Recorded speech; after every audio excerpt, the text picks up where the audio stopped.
All right, hello everybody. Hopefully you are profiting from this not so surprising reversal in particular stocks, right? Yeah, I saw some guy today. I don't know. He's like some portfolio manager. I don't know. I hate to watch the financial channels, but sometimes when I'm channel surfing for like paranormal caught on camera or Ink Master or something that really interests me, I come across these people on, on whatever these financial channels. And this particular person, I'm sure they're, very smart. I'm sure they're making a ton of money. But they're like, this isn't a bubble. These companies have earnings. The internet was a bubble. It didn't have earnings. Well, guess what? Microsoft had earnings in the internet bubble. It was down 60%. Intel had earnings during the internet bubble. It was down 80% when the market crashed. All right. Same thing with Cisco. It's not about earnings when we talk about bubbles. A bubble is people get so excited and so jacked up that everyone who wants to buy a position in something buys it. And eventually, there's no one left to buy anymore. And once that last buyer buys that last share, the only way the market can go is down because it takes buyers to push the market higher. So anyway, Broadcom. I mean, you know, like Stevie Wonder could have seen this coming, and I love Stevie Wonder. Sunshine of My Love was actually my wedding song. I don't know what my second wedding song will be, but just kidding. Well, you know what? Anyway, so we get this really jacked up maneuver, okay, and we come right back. A lot of times when things rip really quickly, their prices or they gap like this. It closed here, it opened here. There's no trading, or there's very limited trading. One of the main reasons why we get support is because we have people who sold trying to buy their shares back. Someone sold at 15, it goes to 17, and they say, I made a mistake. If it gets back to 17, I'm going to buy my shares back. So remorseful sellers placing buy orders is one of the main reasons why we get support. When you gap through price levels like this, or you rip really quickly through them, it's kind of the same principle. There's all statement gaps refilled. There's just not a lot of vested interest. There's not going to be this big cluster of remorseful sellers trying to buy their shares back. So when the sellers come in here, they're probably going to have a hard time, and it looks like that already. It's down 4% today. You know, they're going to have a hard time finding buyers, so they're going to have to offer their shares at a discount. They may come into the market and be like, all right, I got 50,000 shares to go at 1,600, and someone might say, all right, well, you know what, I'll buy them from you, but I ain't paying you 1,600, man. I'll pay you 1,598.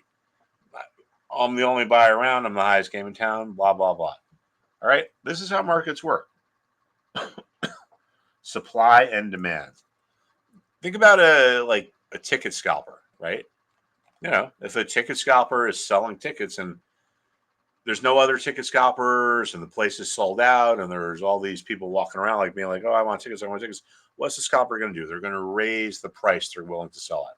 Let's just say the show isn't sold out and there's a lot of people trying to get rid of their tickets at a discount. What's the scalper going to do? They're going to sell their tickets at a discount.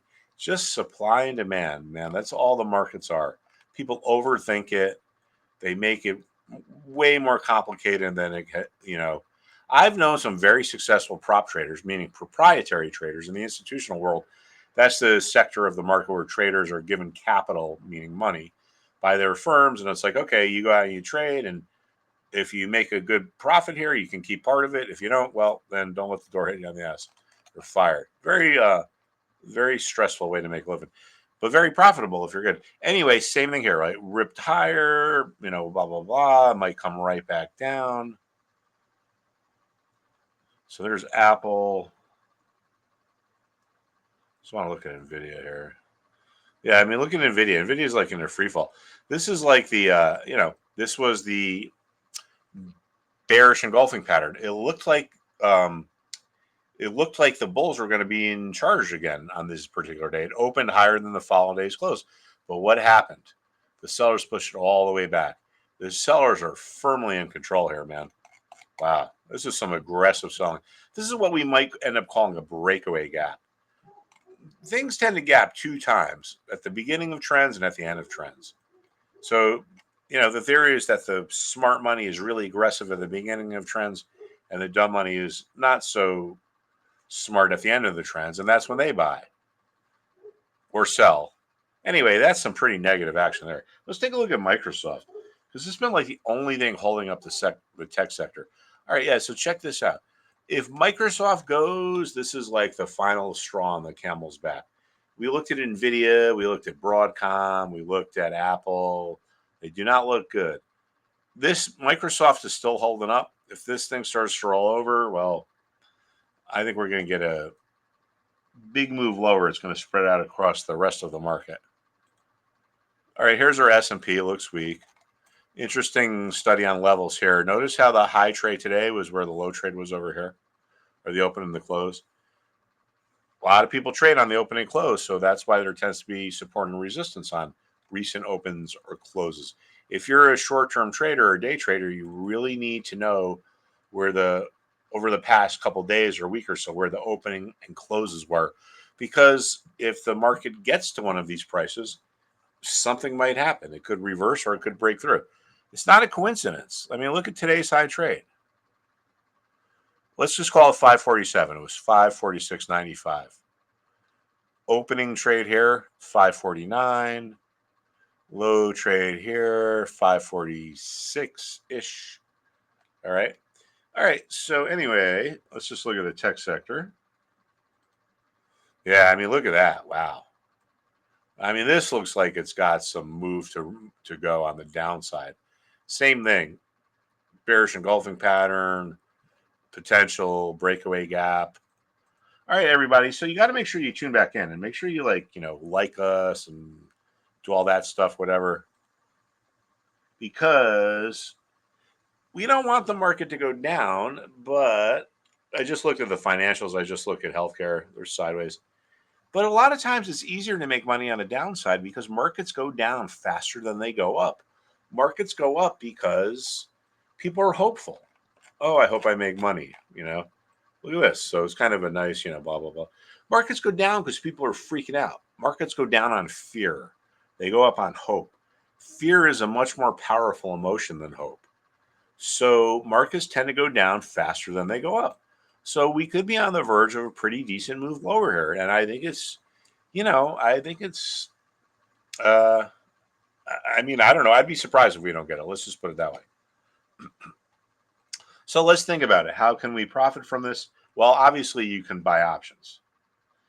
If you're someone who doesn't buy options or just wants to buy ETFs, or if you are an options trader who wants to look at ETFs, especially some of these inverse ETFs that are leveraged, I mean, you can make a killing over the next week or two. All right.